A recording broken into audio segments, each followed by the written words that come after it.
안녕하십니까. 오늘은 헌법 1 수업을 시작하겠습니다. 오늘은 서론입니다. 헌법 학습의 매력에 대해서 강의 드리겠습니다.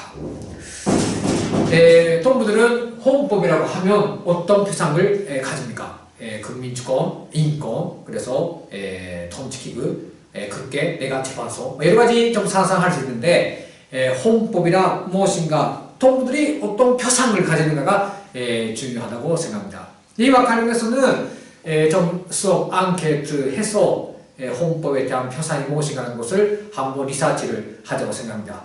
오늘은 그런 것을 앞으로 한다는 것을 전제해서 헌법 학습의 매력에 대해서 강의를 하겠습니다. 헌법입니다만은 가장 중요하게 제가 생각하는 내용으로서는 극과 권력이자 인권 침해의 제일 범죄자라는 데 있다는 것입니다. 인권이라는 것이 사람에게 있어서 가장 중요하고 인권을 지키는 것이 사람에게 있어서 가장 본질적인 문제인데 이 인권을 침해하는 제일 범죄자가 바로 극과 권력이다 하는 이야기입니다. 최근에 코로나 사태를 통해서 그런 것들이 여실히 나타나고 있습니다. 동무들도 잘 안다고 생각합니다만은 지금 파친코店지시가 나와 있지 않습니까? 그래서 그 지시에 따르지 않는 파친코店에 대해서는 국가가 그 파친코店매우 공표하고 그래서 상당 정도 그 외압을 걸고 있습니다. 그것이 무서운 것이 뭔가고 하면은 그러한 그 국가에 의한 강제성이 국민들이 그것을 요구하게 된다. 좀 더 말하면은 파친코에 가는 사람들에 대해서 원래 자기가 그 위험하다고 생각하면 안 가면 되는 것입니다만은 마치나 파친코점을 경유하는 사람들에게 문제가 있다 이렇게 돼가고 마지막에는 파친코된 전체적인 이미지 다운 이어진다 이렇게 하고 있는데 이것을 누가 시도하고 있는 거 하면은 그것이 바로 극과 권력이라고 말씀드릴 수가 있습니다. 왜냐하면은 파친코점에 대해서는 기여 요새하고 있습니다만ギャンブル는 파친코만 아닙니다. 무엇이 있는가 하면은 개인도 있고 개바도 있고 그러한 고외의 공용의ギャンブル는 그냥 인정하고 기여 요새는 하지 않고 있는데 왜 파친코만 하는가? 좀 더 나아가면은 파친코에 대해서는 나쁜 그런 이미지가 있지만 지금 일본은 카지노홀을 만들고 카지노 국가를 만들려고 하고 있는데 왜 이런 것은 문제가 안 되는가? 이거 근본적으로 무엇을 말씀드리고 싶은가 하면은 항상 사람들의 권리, 인권을 침해해왔던 것은 극과 권력이라는 것입니다. 록다운 하는 것도 긴急事態宣言에 의해서 사람들의 행동을 규제하는 것도 이것은 사람들이 자기가 자각해서 하는 것이지 극과 권력이 권력으로서 시키는 것은 아니라는 것 이것을 잘 분간해야 되는데 지금 그런 것들이 혼잡하게 되고 있고 또 혼합되어 있고 무엇인지 모르게 되고 있는 그런 상황입니다. 따라서 위기 상황일수록 여러가지 어려움이 닥쳐왔던 어려운 상황 때일수록 원리 원칙에 기초해서 정도 말씀드리며 국가는 헌법에 기초해서 정책을 펴야 되겠다 하는 것입니다만 코로나 사태를 통해서 새삼스럽게 느껴지는 것이 역시 인권 침해의 제일 범죄는 극과 권력이었다는 것이 다시 확인이 되고 있습니다. 홈프즈라는 사람이 있습니다. 이 사람이 리바야산이라는 책을 썼습니다. 리바야산이라는 책은 고전이기 때문에 재판에 가면 이하나미文庫로서 팔고 있고 홈프즈는 이제 1,600년대 사람들이기 때문에 옛날 책이거네. 상당히 지금 읽어서 그렇게 인식이 되는지 어떤 있습니다만 이 리바야산이라는 책 속에서 무엇을 말하고 싶은가? 극가는 괴물이라고 하고 있습니다. 리바야산은 무슨 가이브스의 이름인데 이것을 극가라고 법수를 말하고 있는데 말하고 싶은 것은 극과 권력이 모든 힘을 가지기 때문에 그냥 두면 무섭다는 거 이거 극과 권력을 그냥 두면은 사람들의 인권이 침해될 수 있다는 거 따라서 헌법으로서 극과 권력을 제한해야 된다는 거 이런 것들이 사상으로 제기되게 되었던 것입니다. 따라서 오늘 첫 번째 꼭 확인해야 되는 것은 여러 사람이 있고 여러 그 내용이 있는데 인권 침해자의 제일 본투자는 바로 극과 권력이다 하는 것을 똑똑히 인식을 해야 되지 않는가 생각합니다. 다음 두 번째로 헌법을 따라서 지켜야 되는 것은 누구인가? 국민이 아니라 극과 권력이다라는 지점입니다. 아마 텔레비 뉴스나 헌법 개정 문제랑 많이 보고 있어서 마치나 일본에서는 헌법을 지켜야 하는 것은 국민들이라는 인식이 있습니다. 그런데 헌법 내용 속에 애국심을 놓자든지 최근에 젊은 사람들은 국가를 사랑하는 마음, 사회를 사랑하는 마음이 없기 때문에 헌법 규정 속에 국가를 사랑하고 사회를 사랑하는 그러한 조문을 놓자든지 그렇게 말하고 있는데 터무니없는 말입니다. 그것은 헌법에 대해서 잘 모르고 있습니다. 헌법이라는 것은 국민들은 지킬 필요가 없습니다. 이것은 국민들은 헌법을 준수 의무 자체가 없고, 그러면 헌법을 준수해야 되는 것은 누구인가? 그것이 바로 국가 권력입니다. 헌법은 국가가 국민들에게 한 약속이 적혀 있습니다. 그러니까 헌법이라는 법률은 다른 법률하고 다른 것입니다. 다른 법률들은 행위규범이잖아요. 사람들이 사회생활을 하는 데 있어서 누려야 하는 행동규범, 행위규범, 그것이 법으로 나타나는데, 헌법은 좀 다른 것은 국가가 자기가 운영을 할 때 어떤 규칙에 기초해서 운영돼야 되는 것을 밝힌 것입니다. 따라서 이거 똑똑히 이해를 하셔야 되는 것은 헌법을 지켜야 하는 것은 바로 국가 권력이고, 국민들은 헌법을 지킬 필요가 없다 하는 것이 두 번째입니다. 자, 그런 의미에서 형식이 헌법을 배우는 위에 대해서 마지막으로 강조드리면서 오늘 수업을 맺어가겠습니다. 우선 보편적 가치에 대한 주의입니다. 헌법에는 무엇이 적혀 있는가? 국가가 국민들의 인권을 침해하지 말아야 된다는 것이 쓰여져 있는데, 그러면 그 인권이란 무엇인가 하는 그 보편적인 가치가 무엇인가 하는 그러한 내용들을 헌법을 통해서 깊혀나가야 합니다. 가변성 좋습니다만 시대는 변합니다. 따라서 지난 시기의 상식이 오늘의 상식이 아닐 수 있습니다. 또 최근에는 사회 시대의 변화 속도가 아주 빠릅니다. 이 빠른 변화 속에서 가치관은 다양하게 있고, 또 어제까지 옳았던 것이 오늘은 옳지 않고, 어제까지 진보적인 것던 것이 오늘은 반동적인 것으로 전환될 수 있습니다. 그런 속에서 우선 헌법을 배우는 사람으로서 가장 중요하게 인식해야 되는 것은 시대는 변한다는 것, 이 가변적이라는 것을 똑똑히 알면서도 불변한 것이 있다. 여기는 보편적인 거라고 썼는데, 인간의 존엄, 사회적 정의라는 것은 변하지 않는다. 따라서 변화하는 이 시대 속에서 변하지 말아야 될 것을 어떻게 지켜가야 되는가 하는 그런 것을 생각하는 오늘의 이 사회 상황 속에서 헌법을 배우는 의미가 아주 크다, 그렇게 생각을 합니다. 다음으로 제1조선인의 권리는 보편적인 인권이라는 시간입니다. 동무들이 고급시기 고교부사 마트제이나 하고, 오늘 또 대학생들도 그런 투쟁도 하고, 또 제1동포들이 일본 땅에 살면서 가진 참대와 멸시 속에서 살아왔기 때문에 여러가지 권리를 자기의 힘으로 획득해왔는데, 제1동포들이 오늘까지 획득해왔던 권리는 다 보편적인 인권입니다. 제가 말씀드리고 싶은 것은 우리가 헌법을 배우는 위에는 생활적이라는 데 있습니다. 일본 대학에서도 헌법을 합니다만, 일본 학생들은 은근하게 일본에서 살고 있기 때문에 그런 위식이 좀 약할 수 있습니다. 다만 조선 대학생들, 또 조선 학교에 다니는 학생들은, 또 조선 사람들, 또 제1동포들은 생활적으로 가진 존재와 멸시가 눈에 안 보이는데, 그런 것이 늘 판명 속에서 자라왔기 때문에 헌법을 배우는 생활적인 감각이 있는 것입니다. 그런 의미에서 구체적인 문제로부터 출발해서 보편적인 원리로 승화돼가는 과정을 아마도 헌법 학습을 통해서 몸으로 느낄 수 있다고 생각합니다. 이것이 우리 대학에서 헌법을 배우는 매력입니다.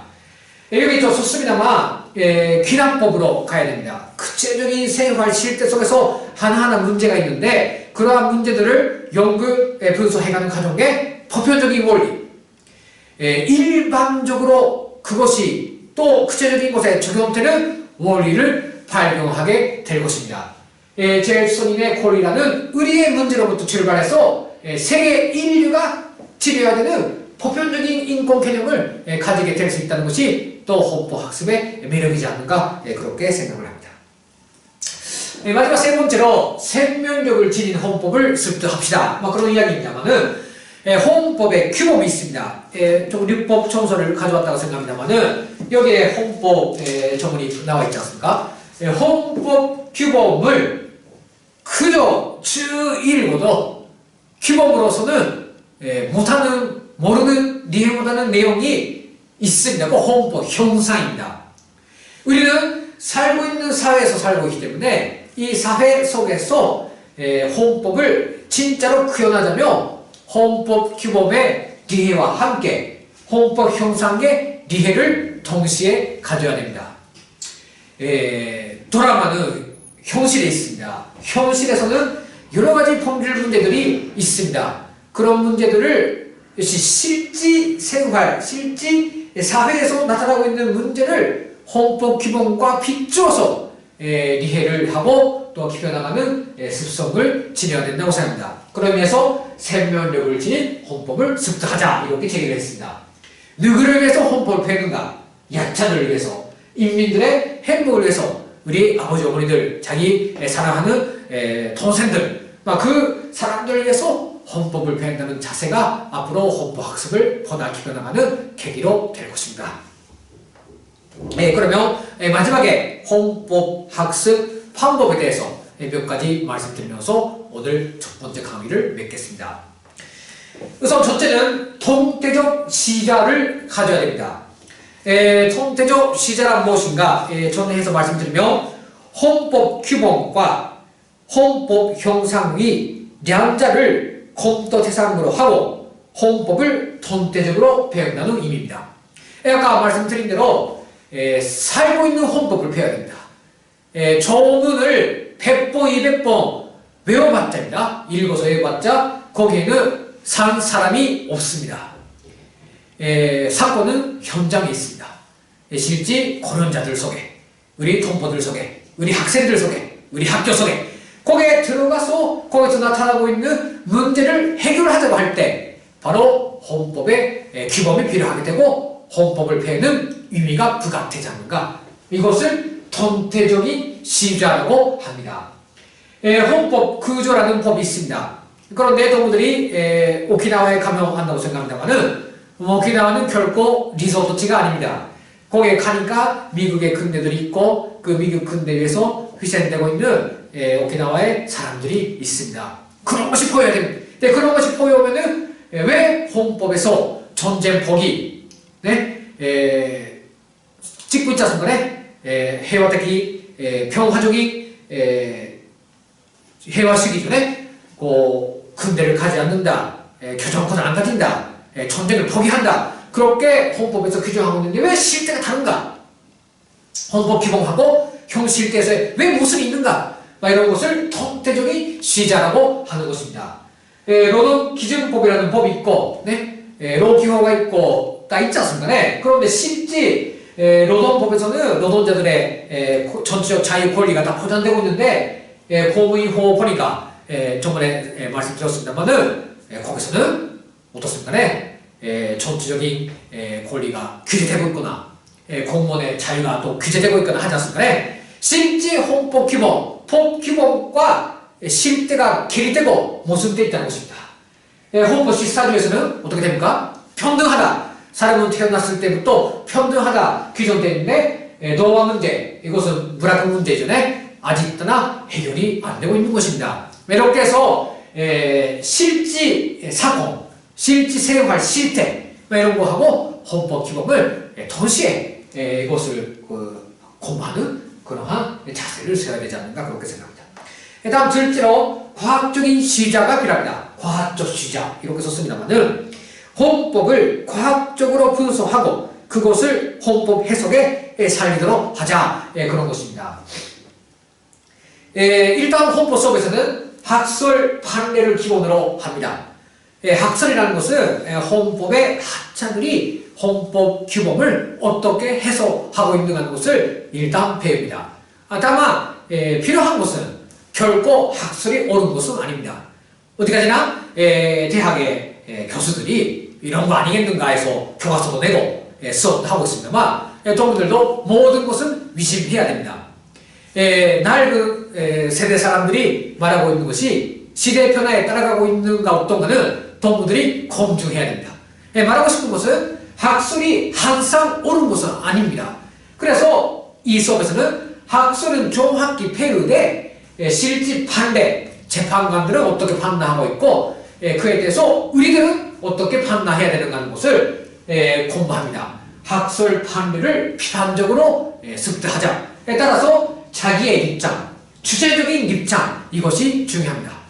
누구의 입장에 서서 자기는 어떻게 보겠는가 이런 것이 있어야 학설 판례도 의미가 있지 않는가 이것이 두 번째 제기하는 내용입니다. 따라서 과학적인 시작을 꼭 들어잡아야 되겠다는 것입니다. 마지막 세 번째로 역사적 비교적 시작입니다.歴史的, 비교적 시작 이렇게 썼습니다만은 구체적인 시야가 또 필요합니다. 또한 서구와 아시아의 헌법 문제 비교도 필요하고 국제조약의 전개 또한 새로운 인권론도 모색을 해가야 되지 않는가 그렇게 생각을 합니다. 제가 몇 해 전에 그때 학생들과 함께 그 대표가 함께 스위스 주네브에 있는 국제인권위원회에 참가를 했습니다. 그때는 고교무상화 문제 이전에 우리 학교를 고급 부만을 무상화 대상에서 제외하는 것이 이상하지 않는가 국제인권 규약에도 어긋나고 또 일본 헌법에도 어긋나지 않는 것으로서 조금 서명운동도 하고 투쟁도 했습니다만 국제사회에도 제기해야 된다는 것으로서 스위스 주네브에서 진행된 국제인권위원회에 참가를 했습니다. 그때 제가 또 스위스 가서 그 위원회에도 참가했는데 역시 국제적으로 일본에 대해서 어떻게 보고 있는가라는 것을 알며 상당히 달리 느껴졌습니다. 일본에 있으면 뭐 마치나 조선학교에 대해서 차별하는 것이 할 수 없다. 일본 국민들은 그런 것들을 지지하고 있다. 그렇게 느낄 수 있는데 국제적인 모임에 참가해보니까 하나도 아닙니다. 왜 일본 그 정부를 그냥 두는가? 왜 제일 조선인들은 더 욕하지 않는가? 이상하지 않은가 일본 당국은? 라는 목소리를 많이 들었고 또 그때 우리 대학생이 가서 위원회에서 토론하는 모습을 보고 많은 그 참가자들이 눈물도 흘리면서 정말 조선학교에 대해서 차별하지 말아야 된다 하는 그런 목소리가 아주 높았는데 역시 국제적인 시각에서 오늘 문제를 보면 더 달리 또 깊이 또 무엇인가네 리론적으로도 법적으로도 좀 좀 더 크게라고 할까네 보여오는 것이 있지 않은가 그렇게 생각을 합니다. 또한 새로운 인권으로 이렇게 썼습니다만은 오늘 헌법에 씌워져 있는 인권은 이 헌법이 1947년에 만들어진 헌법이기 때문에 많이 세월이 흘렀습니다. 그런 속에서 사람들이 지녀야 하는 인권 내용들도 새롭게 모색을 해가는 그러한 수업으로 만들어 나가자고 생각을 합니다. 매집입니다. 앞으로 1년간 같이 헌법을 배우게 됩니다만은 우선 학산 자기 문제와 결부를 시키자 이거 제기를 하겠습니다. 사람이 가장 와크와크 할 때라는 것은 자기 문제하고 결부되었을 때입니다. 자기 문제하고 결부되지 않는 탁상 코너는 머리에 남는 것도 없고 의미도 없으며 쓸모도 없습니다. 그런 의미에서 앞으로 배우게 되는 내용들을 항상 자기 문제와 접근시켜서 배워가자 이렇게 제기를 하겠습니다. 둘째는 급변하는 시대의 흐름을 인식해야 된다. 코로나 사태는 상당한 정도 시대의 변화를 가속화시킬 것입니다. 좀 더 말씀드리면 국가 권력이 시민사회에 간섭을 강화하는 그러한 여지가 아마도 코로나 사태에 의해서 많이 생겼습니다. 때로 그럴 때 이랬습니다. 따라서 오늘과 같은 시대일수록 헌법을 배우는 새로운 맛이 있지 않는가 그렇게 저는 생각하고 있습니다. 그러한 조금 어려운 시기에 처음으로 헌법을 배우게 되는 동무들입니다만 오히려 이것이 하나의 계기라고 생각해서 헌법 학습의 매력을 다 같이 공유할 수 있으면 좋겠다 그렇게 생각을 합니다. 마지막으로 헌법학을 통해서 세상을 보아나갑시다. 조정고교 부시기하고 대화하고의 차이점이 있다면 한문을 통해서 세상을 본다는 것입니다. 이제까지는 그저 세상의 형상을 그저 보고 있었다면 한번 자기 소개입니다. 한문의 체계를 세워보고 세상을 봐보자 하는 문제책인데 동무들은 법률을 학습하는 동무들이기 때문에 헌법학이라는 한문을 통해서 세상을 보아나가면 어떤가라는 것입니다. 그렇게 될 수 있도록 1년간 헌법학습을 같이 해나가리라는 것을 조금 말씀드리면서 오늘 제1자 수업을 마치겠습니다.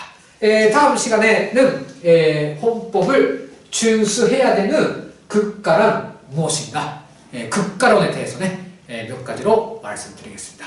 그러면 제1자 이상 마치겠습니다.